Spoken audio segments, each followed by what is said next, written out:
I was born in 1920. I have lived through wars, through heartbreak, through summers so hot the ground cracked open like a wound. I buried my mother, my father, 2 husbands, a child of my own. I watched the world change so many times I stopped counting the versions. And in all of that, in 104 years of living on this earth, I have never once drunk a plain glass of water. Not once. Not as a child. Not as a young woman working the fields before sunrise. Not through the pregnancies, not through the fevers, not through the summers that would have cooked a person alive if they weren't careful. Never. Doctors look at me like I've said something impossible, like I told them I can fly. They run their tests. They check their numbers. And then they sit down and they say, "Miss Edna, we can't explain this. I can explain it just fine. They just don't like my answer." I grew up on a farm in Montgomery County, Tennessee. We didn't have much. We had land, we had a garden, and we had my mother's kitchen. And that kitchen was the center of everything. My mother cooked from sunup to sundown, not for pleasure, though she did take pleasure in it, but because food was survival. You grew it, you cooked it, you ate it, and you stayed alive another day. That was the whole arrangement. And my mother, she always had fruit out, always. A bowl of something on the table at every hour of the day. Figs from the tree in the backyard, watermelon from the garden, peaches in summer, persimmons in fall. Whatever the land gave, she put it on the table and we ate it from morning to night. She also made soup every single day of her life. I don't mean occasionally. I mean every single day. Bones and vegetables and whatever else was on hand, simmering on the stove. That soup was on the fire when I woke up, and it was still warm when I went to bed. It was just part of the house, the way the walls were part of the house. I grew up drinking coffee in the mornings, starting around 13 or 14, which I know people think is too young, but that was a different time. I drank orange juice when we had oranges. I drank the broth from my mother's soup. I ate watermelon until the juice ran down my arms. But water from a glass, plain water, just sitting there in a cup, I never wanted it, never reached for it, never felt the need. I watched my brothers and sisters drink it, and I just didn't. Nobody made me. Nobody told me not to. I just never did. And my mother never said a word about it because I was always eating. I was always eating something wet and cold and full of the earth. She didn't worry about me. I didn't worry about myself. People always ask me, "What do you eat?" And I tell them, everything. I eat everything. I just eat it instead of drinking it. Every single morning I start with fruit, a fig or 2 straight from whatever I have, half a grapefruit, a few slices of cucumber with a little salt. I eat cucumber the way some people eat potato chips, every single morning without fail for as long as I can remember. A small glass of orange juice, 2 cups of black coffee. Now, I've had people tell me, "Miss Edna, coffee dehydrates you." And I say, "Honey, I'm 104. If the coffee was going to dehydrate me, it had 100 years to do it." By noon, I've had soup, my grandmother's recipe, my mother's recipe. My recipe. Same soup, same bones, same vegetables, carrots, celery, onion, whatever else the season offers. I've made that soup every week for 80 years. I'm not joking when I say every week. It's not a habit. It's closer to a religion. And here's the thing people don't understand. They hear soup and they think, "Oh, she's drinking water in disguise." But that's not right. Soup is not water. Soup has everything in it, the minerals from the bones, the salt, the vegetables. Everything your body needs is in that pot. Water by itself is just water. It doesn't bring anything with it. I've eaten like this my whole life. Not because some doctor told me to, not because I read an article, because it's what my mother did and her mother did. And it's what made sense on a farm where you ate what you grew and you ate it all day long. In the afternoons, I'll have more fruit, grapes usually, or a sliced peach in summer, strawberries, whatever is ripe. At dinner, there's usually more soup or vegetables cooked down soft, or a little bread with tomato. And at night, before I sleep, sometimes I'll have a small cup of warm broth. Do the math. By the end of a day like that, I have probably taken in as much water as anyone who drank from a glass 8 times. I just took it from food. And I took everything else that came with the food too. The minerals, the fiber, the things that make the water mean something to your body. The first doctor who really pushed me on it, I was in my 70s. Young doctor, very serious, very thorough. He reviewed everything and then he sat down across from me and he said, "Miss Edna, how much water do you drink per day?" And I said, "I don't." He thought I misunderstood the question. He said, "No, I mean water, plain water. How many glasses?" And I said, "None. I don't drink water. I never have."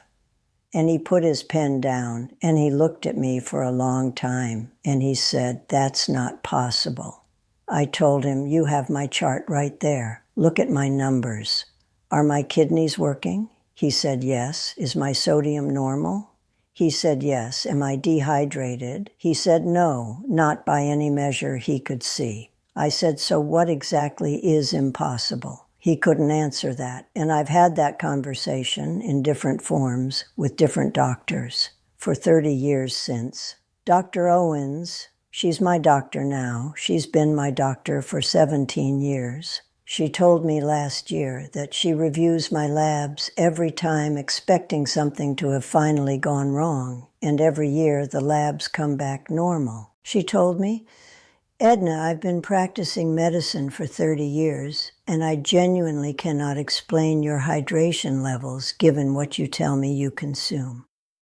And I said, "Patricia, with respect, I've been doing this for 104 years, and I can explain it just fine. I eat my water." She wrote that down. I watched her write it down in my chart. I think people have forgotten how to listen to their bodies. I think we got so used to being told what to do. Drink this many glasses, eat this many servings, follow this chart. That we stopped paying attention to what our own bodies were actually saying. My body has never once asked me for a glass of water. In 104 years, I have never had that specific thirst, the bone-dry, desperate thirst that I've seen other people have, reaching for a glass like their life depended on it. I've never had that. What I have had is a constant low-level hunger for something cool and wet, and I answered it with fruit, with cucumber, with soup, with juice. I answered it the way my body asked, not with plain water, but with food that carried water inside it. And my body said, "Yes, that's right. That's exactly what I needed." Now, I'm not a scientist. I didn't go to medical school. But I grew up on a farm, and on a farm, you learn something very important. The plant doesn't drink water in a glass. The plant drinks water through its roots, mixed in with everything the soil is carrying. And the water means more because of what comes with it. I always thought of myself the same way. I'm not going to drink the water by itself. I'm going to eat the plant. I'm going to get the water the way nature intended it to be delivered, inside something, carrying something, wrapped up in something that my body knows what to do with. That might sound like farmers' philosophy, and it is, but it's also, from what I understand now, not entirely wrong from a scientific point of view. My daughter Miriam, she looked it up once after I'd had my 100th birthday and people started making a fuss. She told me that cucumbers are almost entirely water. That watermelon is over 90% water. That broth carries sodium and minerals that help your body hold on to the water you give it, instead of just passing it straight through. I said, Miriam, I know, I've known for 100 years. I just didn't have the scientific words for it. I'll tell you about the heat, because people always ask about the heat. Tennessee summers are not gentle. I worked outside in July and August, picked vegetables, tended animals, hauled things, never once reached for a glass of water. What I reached for was the cucumber vine. I'd pull one straight off and eat it standing there in the garden, warm outside, cool and wet inside, better than anything in a glass. It felt like the earth giving back what the heat had taken. Cold broth from the morning soup kept in the shade. Salt and minerals, not just water, something with substance. My body never complained. Not once did I collapse. I just kept eating and kept moving. I want to be honest about something, because I don't want anybody to think my life was easy, and that's why this worked for me. I have had fevers that lasted a week. I have worked in 100-degree heat from sunup to sundown. I have been pregnant 5 times, and I lost one of those children. I have grieved until I could barely stand. I have had times in my life where I wasn't eating right, not because I didn't know better, but because I was too tired, too poor, too sad to do anything but what was strictly necessary. And even in those times, I ate fruit when I could get it. I made soup because soup is cheap and soup is filling, and soup was the only thing my mother ever taught me to make when things were hard.